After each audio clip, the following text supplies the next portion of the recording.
लोकांमध्ये धर्म म्हणजे काय किंवा धर्माविषयीचं ज्ञान आहे ते दूर करायचं. तर मग काहीतरी लोकांना वेगळं काहीतरी दिलं पाहिजे, बरोबर की नाही? तर धर्माशिवाय लोक जगू शकत नाही.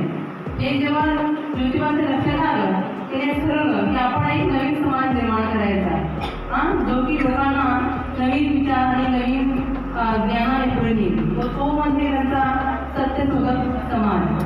आणि सत्यशोधक समाजाची स्थापना त्यांनी केली आणि त्या सत्यशोधक समाजाच्या अंतर्गत त्यांनी समाजामध्ये असलेल्या वाईट चालीरीती असतील, वाईट परंपरा असतील, धर्मकांड जे काही केले जायचे त्या सगळ्यांना त्यांनी आळा घातलेला आहे.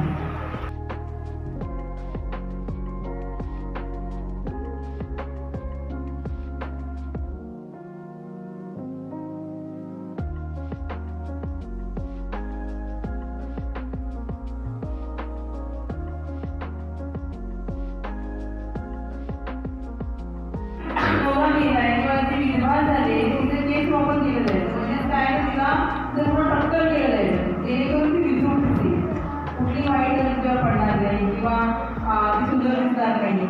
विद्वान ती सुंदर दिसली म्हणजे त्या वाईट गोष्टी पडणार, तिथे वाईट पडणार जाणार नाही की नाही.